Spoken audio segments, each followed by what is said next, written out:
Welcome to the Imperfect Activist, a new podcast on the Be the Change Media Network. The Imperfect Activist talks all things youth activism, advocacy, and change-making. We address some of the most pressing environmental and social issues while reconciling with the challenges that come with growing up and transitioning into adulthood. We shed light and face head-on the hot takes of youth activism and climate organising that are uncomfortable to discuss. This podcast will be a brave space where uncomfortable truths are learned and tricky questions are debated. Because to become stronger, more united and more efficient as a demographic, we need to figure out what real solidarity looks like before we move forward to confront other societal issues with the urgency that is needed. The Imperfect Activist follows the belief that we don't need 100 perfect activists, but millions of imperfect ones. Famous words by youth activist and environmentalist Clover Hogan. Meet your hosts. I'm Lucy.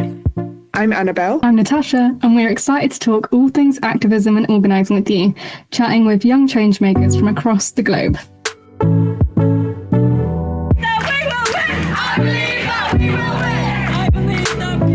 We don't need 100 perfect activists, but millions of imperfect ones. Young people, we're the future. We've got everything to fight for. Welcome to our first episode of the Imperfect Activist podcast. Today we will be diving into what it means to be a youth activist in 2025 and our thoughts on what exactly is an activist. I'm Lucy, I am 24 years old. I grew up in Belgium in a rural and industrial area, but my mum was originally from the UK. I grew up in a very predominant Scout environment where youth activism was a core part of my studies in an international corporation in my hometown called Liège in Belgium. And through my studies, I did an internship in Nepal, where I worked as a child development program on children's clubs in rural Himalayan mountains for 7 months, where I developed and implemented the children's clubs projects through sports, environment, community programs, women's empowerment programs. Then after this, I decided to go back to Belgium and try and find a job. And unfortunately, I didn't find a job back in Belgium in the NGO sector because it's really hard if you don't speak Dutch, because I speak originally French, but in Belgium you need to speak both languages in order to go in the NGO work.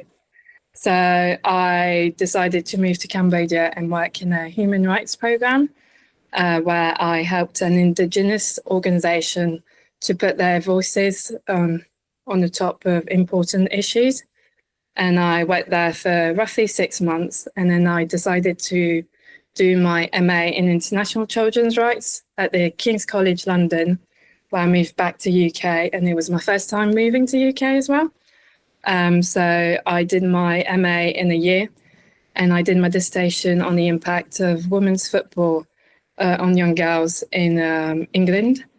And then I decided to go into the job market again, but in the UK. And now I am a youth development coordinator at UK Youth, and more specifically for the I Will movement, which is a youth social action movement where I support children from the age of 10 up to young people who are age 24, just like me, in their social action journey. So this could be sport, this could be environment, it could be anything what they want. And I'm here to help them and develop their projects. And I'm Annabelle, one of your hosts as well. I'm from Vancouver, Canada, on the traditional and unceded territories of the Musqueam First Nations. I recently graduated from the University of British Columbia and was in a program called Global Resource Systems that explored sustainability and social impact with a science foundation. And I guess my own journey in environmentalism and climate has been really messy. My first introduction to environmental education was actually volunteering for the local aquarium here that was also a marine and mammal rescue center. And there I was leading youth camps for children, teaching them about curriculum, about beyond marine life, how ecosystems are all connected, what greenhouse gases are, etc. And this really impacted my own understanding of the world around me as well. And so this really fueled my, I guess, interest in studying this academically and then pursuing it professionally. So after graduation, I went to do an internship at Van City, which is a credit union in my area, on their climate strategy and performance team. And after that, and up till now, I've been working at Canada's largest clean tech accelerator as a research analyst on the technology adoption team, where I kind of help map sectoral ecosystems and help identify market-ready innovation and technologies that can also help decarbonize our various sectors. My family is originally from Taiwan, and that informs a lot of how I see the world and my climate work as well. Especially being from an island community that is very vulnerable to the impacts of the climate change and the solidarity that is felt with a lot of other island communities. And so in the global climate action lens, I volunteer for an NGO called Climate Talk that sends delegations to the UN climate change conferences. We also host virtual climate litigation and negotiation trainings that I've supported. And through there, I'm really able to connect to other island communities as well and deploy resources that advocate for example, non-sovereign state and territory representation in the Caribbean, or resources on how the Pacific Islands are facing unique challenges to rising sea levels. I'll pass it off to Natasha. Yeah, thank you. It's so exciting to learn more about you both. Yeah, so I'm Natasha. I'm from the UK. I'm from the Southwest, from Devon in the UK, and I'm lots of things. I'm probably first and foremost a creative, an artist. I grew up kind of training in theatre and the arts. I studied at drama school. I studied a new degree called Theatre and Social Change in London, all about kind of using the arts and theatre to kind of shine a light on kind of the climate crisis and all these kind of crises we're facing in the world, and kind of use it as a form of connection, but also bridging a gap between kind of communities and people in power. I also work for a refugee charity where I'm based here in Devon in the southwest of England, supporting people seeking asylum and refugees here. And I'm probably also very first and foremost an activist, a climate justice activist, and that's kind of what's brought me to the space today. For as long as I can remember, I've kind of been an activist, but I kind of first kind of started using that word, and we're going to talk a bit more about that word, but I first kind of started using that word when I was 16, and I co-founded my local school strike movement, my local Fridays for Future movement, which was kind of led by Greta Thunberg in Sweden, and kind of grew to be a global movement. And yeah, I kind of co-founded my local group here in Exeter. And yeah, I was a really kind of teacher's pet in school, and I was really like a goody two-shoes. I never did anything wrong. I was never a troublemaker or anything like that.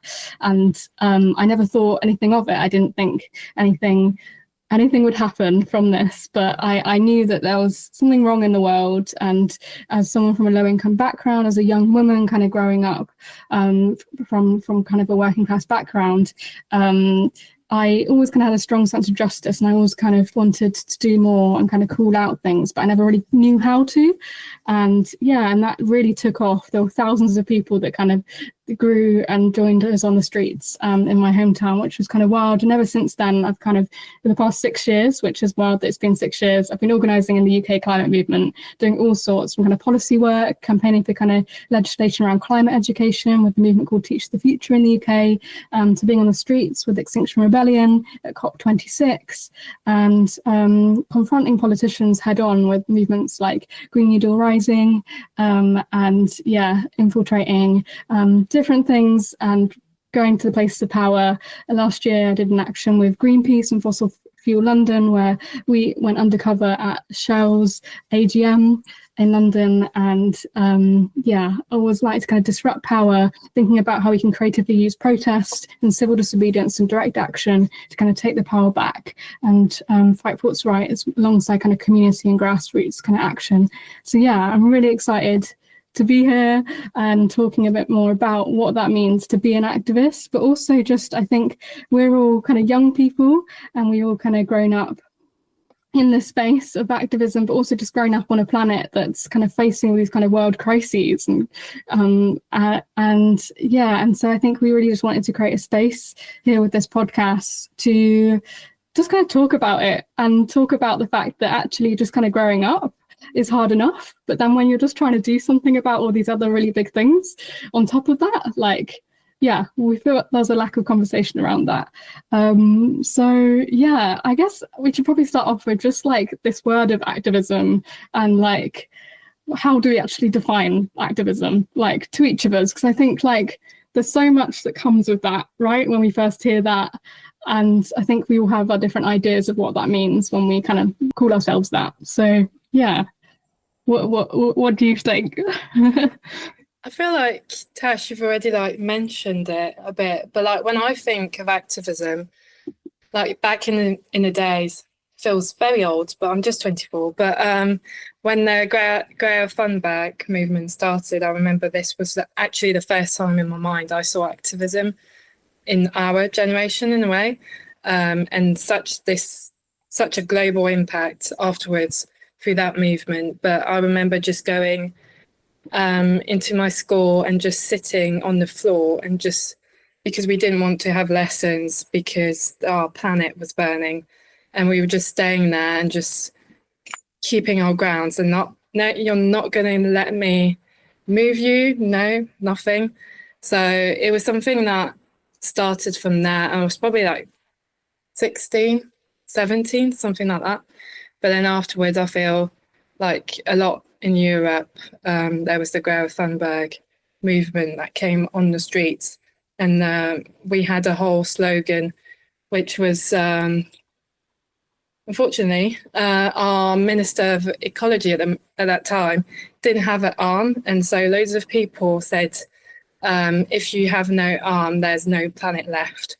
So it was something that a lot of people said in the streets, which looking back at it was probably not the best of youth activism, but it was something that did correlate with a lot of young people in the streets in Belgium. And I think that was the first time we actually saw a lot of young people just bringing themselves together and having this common passion of saving our planet and nurturing it in a way. And I feel like that defined my first bit of activism. Like you said, Tash, I don't know, Annabelle, maybe in Canada it's different. Yeah, I mean, I was just reflecting on both of your answers, and I noticed that I didn't use the word activism in my personal introduction or define myself as an introduction. And for a really long time, I never considered myself an activism. And an activist to me was someone that is, prominently on social media, very, I guess, vocal about their work. In a very blatant way, almost someone who might be seen as going rogue, really just driving against the grain and committing really big actions. And as someone who is very passionate about protecting our ecosystems, investing in youth climate education and in general climate action in our communities, I didn't see myself playing that role. But I guess over the years, I've come to, I guess, broaden the definition of activism for myself. If I am, even part of an organization that is working for social or policy change, that entire organization can be an activist organization, and I am a contributing member of that organization or of the movement that we're all trying to achieve. And so I think embedding more of a collectivist lens into activism has been helpful for myself personally in redefining and like unlearning what I guess like the standard, like what you see on the news or on social media, how activists are portrayed. Natasha, I don't know if you can speak to this a little bit as well. Yeah, no, I'm nodding. It's a podcast, you can't see me, but I'm nodding to what you're saying. I think similarly, growing up, I thought like this activist, this word was like quite an extreme thing. It was, I was a really quiet kid. I was like, no, I could never do that. And I never called myself that when I started striking from school, because I was like, I'm not a troublemaker, I'm just doing something. I've got to do something to help all these things that are happening in the world, and I feel so small compared to all these really big crises. I've just got to do something. I've always been a really doer sort of a person, and so I for more and more I've just realized that actually an activist can be whatever you want it to be. It's just someone that does something, right? It's the, to act, it's like the verb, right? Activism. And that's the way I see it. It's someone who sees something, an injustice, whatever it may be, and tries to do something about it, and on whatever scale that is. And I do think there is a stigma, I think we'll talk more about it, of having a big following on social media, of making it into the media headlines, of doing all these things that make you deemed worthy enough for that title of activist, when actually an activist can just be someone that, we saw a lot of activists, I think, during the COVID pandemic, people supporting their neighbours, people, helping out at food banks, people, things like that. Those are also, I think that is also an activist, people who do things like that. But yeah, I can definitely see the stigma and stuff, because when I first started being an activist, I myself was called horrible things in local newspapers and things like that, like terrorist, extremist, eco-zealot, and all these things, which puts you off, right? And I hope that this podcast, we can just kind of hopefully reassure people that actually it's so much more than that, and it can be anything you want it to be. And I think we're all very passionate about that. But yeah, I guess we were going to talk a bit about how does society at large define youth activism, and we were speaking, weren't we, a bit about what's the actual definition of activism. And yeah, do you want to explain a bit more about that, Annabelle? Yeah, for sure. When we're talking about youth activism, what is it about young people doing activism that is unique to activism itself? Is there something about youth? Are there any characteristics attributed to young people who are activists that kind of sets us apart? I can definitely speak to the negative connotations, and Tash, you also just touched on it, on how you've been portrayed in media or in news articles before, and in general, how major news channels often report on youth protests or activist actions. And I guess the double layers of barriers that we face, not only as activists, but also as a young person. It's very easy to label our actions and our beliefs as immature, as young people who don't really understand the world and the society that we live in yet. We don't understand the systems that operate and why they operate that way. And so our, thinking is very idealistic, is unfeasible, is ignorant, and I think also just, very grossly misrepresented. But are there, I guess, any unique traits about youth activism specifically? I also have the UNICEF definition here that says youth activism often stems from a perception of marginalization with diverse political, environmental, economic, and social issues triggering protests, which again, we've determined are kind of the most common form of activism we see portrayed. But yeah, Lucy, do you, I know you work a lot with youth engagement as well. What is it about, I guess, young people doing activism that you think sets us apart from the general activist movement? I feel like you've touched a bit on that, Annabelle, but the headlines, or even I would say old people in politics or those kinds of generations, don't understand that our generations may be more worried about what's actually going to happen to us in the future, but also in the present, whether it's our planet, whether it's social issues like poverty rising or lack of job market, or it could be anything really. But loads of young people that I work with, I feel like they want to have the platform for their voices to be heard. And that comes with youth activism and youth advocacy. And I feel like they need to have that space in order to have their opinions being heard, but also to make change. I don't like using the word like troublemaker, but when I feel like youth activism, I feel like troublemaker is a good word. It's a positive word in youth advocacy. And I feel like the media sometimes put it like as a very negative word when you see like young people disrupting parliament, for example, or just giving their own opinion about a conflict, or I don't know, it can be anything like throughout the UK or even Belgium or even Canada. It's very different on the level of youth advocacy and youth activism. I feel like comparing to UK and my home country, Belgium is very much, we don't really have youth advocacy. It's very much like in your home and maybe on social media. But like when we actually go on the streets, it's really rare to see like a big bunch of young people, except maybe for the ecology and environment crisis. But in terms of like societal issues, I feel a lot of young people in Belgium don't particularly connect enough because we don't have those platforms for our voices to be heard. Whether in the UK, I feel like there's a bit more development in that, and that young people can actually give their opinion through councils, through other organisations, but also through protesting, like Tash said in Devon with her organisation. I feel like there's way more possibilities, but that's also why media likes to just take the negative condemnation and just say, oh, they're being troublemakers and like disrupting everything.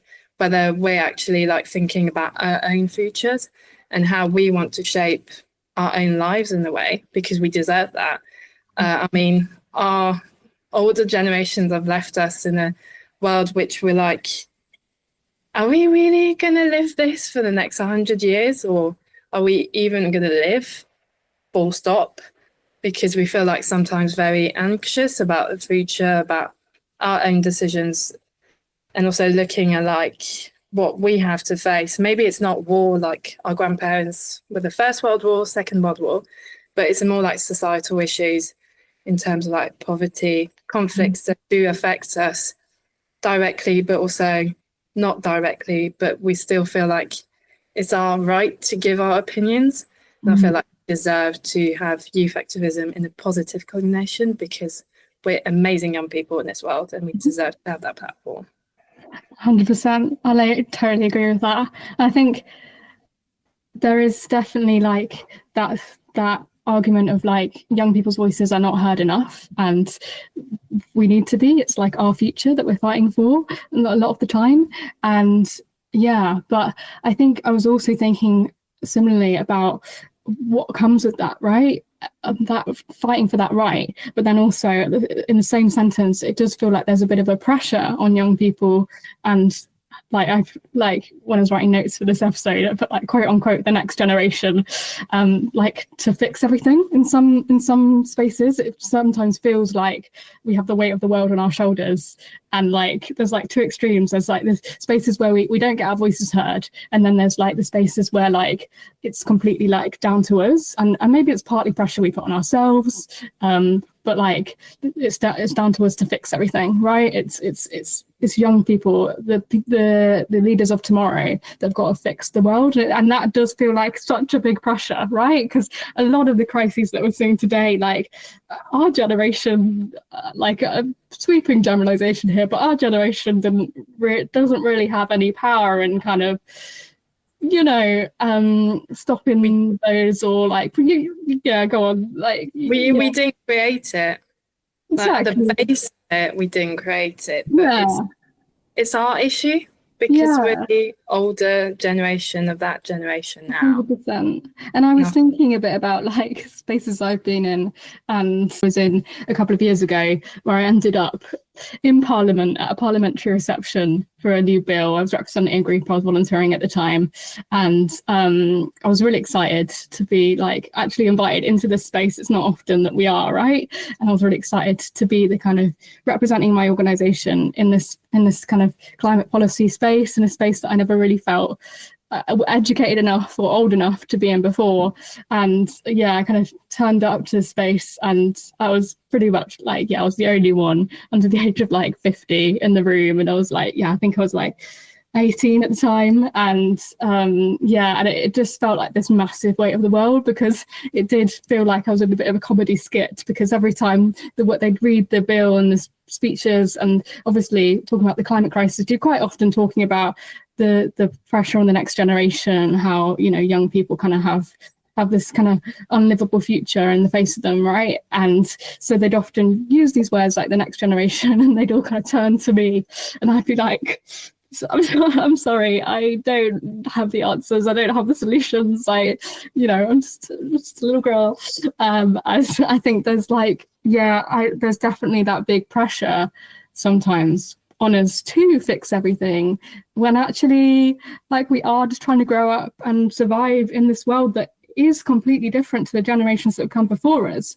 And like, we are just trying to, you know, get on the housing ladder, get on the job ladder, and all these things, you know, and whilst also trying to do our bit, trying to do our best in kind of saving the planet. But we're just not going to do that single-handedly, are we? And I think that's why we kind of wanted to create this podcast and this space, to kind of be a bit like, actually, we can all do our bit and we don't have to do everything. And I think we need to start moving away from that pressure that we feel to fix everything, because we can't. I don't know what you think.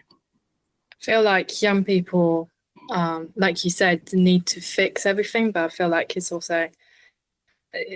putting the blame on younger generations, and I feel like it should be a societal thing. Like, all generations should get their hands in and try and fix this for everyone, not just for themselves, for the younger generations, but also for the generations after. They're not even born right now. It's just to preserve our mental health as well. But yeah.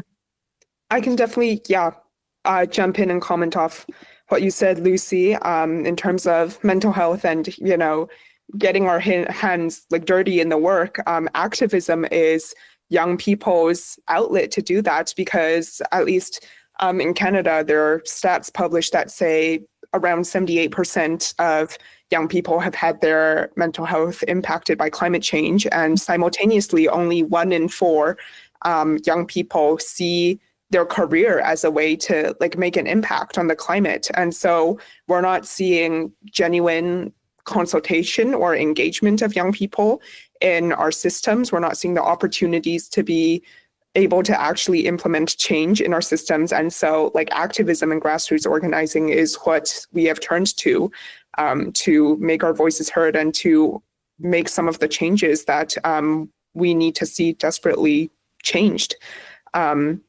And so I guess that's how I've always viewed youth activism and what it like stems from, in a way. But there are also a lot of misconceptions about activism, and specifically youth activism. We've already touched on a few of, I guess, like the negative connotations in terms of our like, you know, perceived lack of understanding of the world and perceived like lack of experience and lived experiences. But also there are a lot of misconceptions I found in my own journey about what we're actually like fighting for and advocating for. And it's always been, you know, climate change is like rooted in science, but it's always been down to communications and storytelling and how we communicate. And I do think that sometimes what we are communicating is purposely skewed in order to paint us in a bad light. And so one example of that is I always see news interviews between, you know, older youth anchors and youth activists, and the youth activists are really just getting it laid onto them and saying, you know, if we ended fossil fuel production tomorrow, millions of people would lose their jobs. Like we don't have the infrastructure in place to support 100% renewable energy yet, et cetera. But no youth activist that at least I've engaged with has been asking for a complete stop of fossil fuels tomorrow, or a complete stop of fossil fuels on a certain deadline. It's always been, I think, a phase out of fossil fuels that we've been advocating for. And so that's just one example, but I'm also curious whether you've encountered any misconceptions or you've been able to clarify any misconceptions in your youth activism journey. That's an interesting question, Annabelle. I don't know. I'm trying to think at the same time, but I'm still trying to think like hopeful in a way. I also think there's like this idea of like you've got to do it all, and I think what you just said then about like communications and storytelling and those skills being so vital but often so overshadowed. Like I think more and more that like, you know, we say in our movements like everyone is welcome, everyone is needed, and like this idea that no matter what skills you have in the face of whatever crises you're thinking about, like you are needed and you're welcome. And particularly like, I mean, I'm creative myself, but those creative skills, those storytelling skills, those advocacy skills, like are so vital. And I think like sometimes we're kind of put off like activism because we don't feel clever enough. We don't feel like we're not Nepo babies. We're not like, you know what I mean? Like we're not scientists, we're not politicians, we don't feel welcome in those spaces. But I completely agree. Like I think these skills are so exciting and so crucial, and everyone is welcome, everyone is needed. And I think like that kind of links back to the title of our podcast, which is The Imperfect Activist. And we included this quote like in the intro of our podcast. We don't need 100 perfect activists, but millions of imperfect ones, which is a quote by Clover Hogan, who founded the Force of Nature community, which I'm really grateful to be a part of, which is a global community of young people kind of creating space for eco-anxiety and climate grief and just kind of conversation and connection a bit more. And I think that just really rings true to me around like misconceptions of activism and like feeling like we have to do it all, when actually like you don't have to be perfect, you don't have to do it all. Just trying your best and doing a little bit in your everyday life, or doing something using your skills, I think also. And I think we're going to talk to some really exciting people in our upcoming episodes, which I'm really excited about, like all using their skills in different areas to talk about different social issues, to kind of fight for a better world. And that feels really exciting, and a conversation that I feel like we should be having a bit more.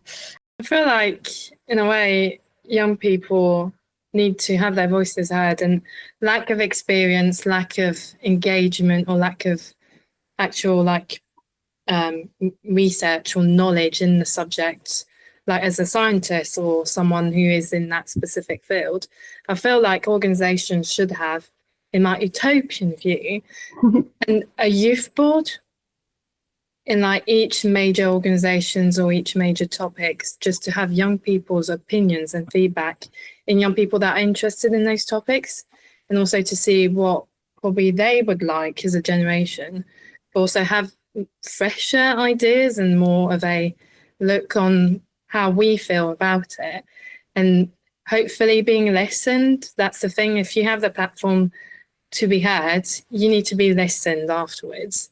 And that second part is sometimes a bit of a constant battle, because you voice your opinion a lot as a young person. But if you don't feel listened, you feel a bit hopeless, or like, what do I have to do to be listened? And sometimes it goes to the extreme, and that's not good as well, because it pulls even more negative media outlets on the actual cause itself. And I feel like you need that proper balance of like being heard, being listened, and having actions at the end, which that train has quite a long way to go in order to have those actions being implemented. But I feel like with the young people I work with on a daily basis, I have some hope with like our generation to make that change possible. And I'm thinking like at the moment we're working with a national youth strategy with a new government for the UK.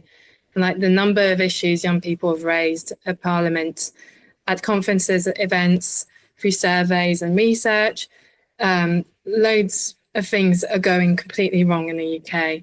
And we need to fix it for the young people, for everyone. I think Tash did say like the word inclusive. I feel like, especially at the moment in the UK, inclusive is a big word. And I feel like everyone should be under that umbrella and everyone should be accepted for who they are, and also show that they have a voice. They need to be heard and they need to be acknowledged for that voice and listened to. And that's in the entire world, not just in the UK, but we need to listen to our younger generations because we're leaving the planet in that state for them and they're going to have their repercussions. Yeah. That's amazing. Yeah. And I think we also need to listen to each other, like in the youth movement.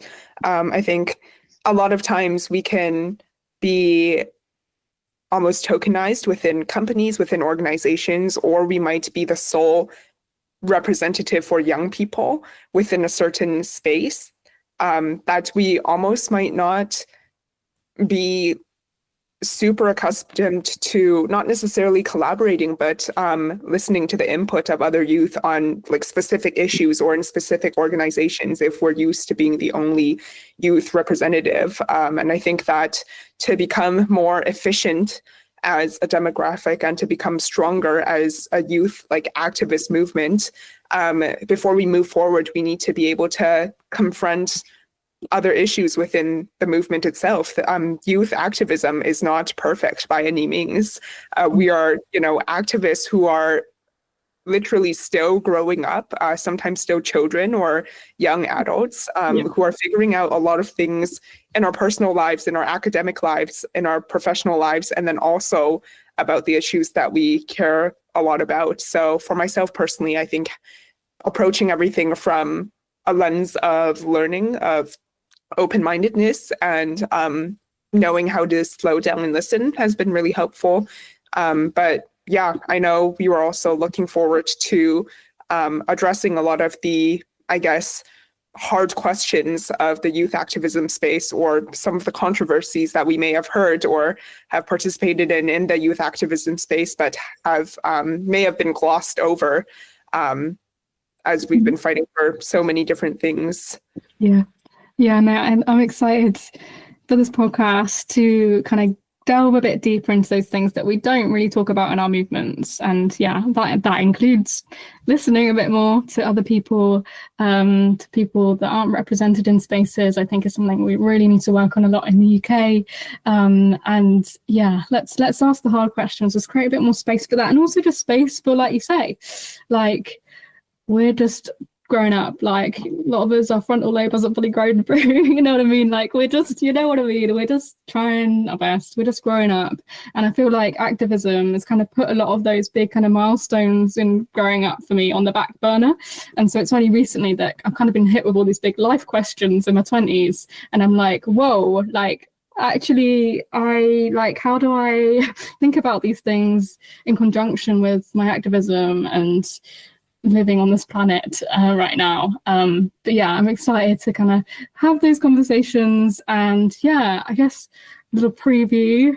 Yeah, we're talking about lots of different things, from channeling this into like a career. I think you were talking about that bit, Annabelle, and Lucy, you were talking a bit about mental health. We'll dive a bit deeper into that, and just diving a bit more deeper into lots of different movements, fighting for lots of different things around the world, getting lots of different perspectives from other young people with lots of different lived experience. And yeah, it's going to be really exciting. And just kind of remembering that, just getting up every day in this crazy, crazy world is okay. And you don't have to be perfect.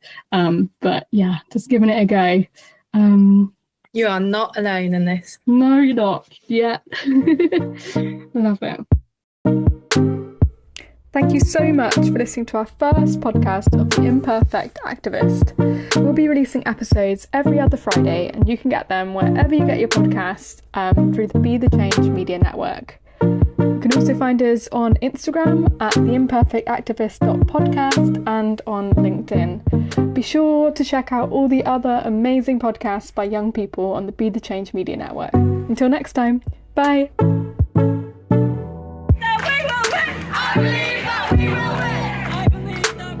We don't need 100 perfect activists, but millions of imperfect ones. Young people, well, we're the future. We've got everything to fight for.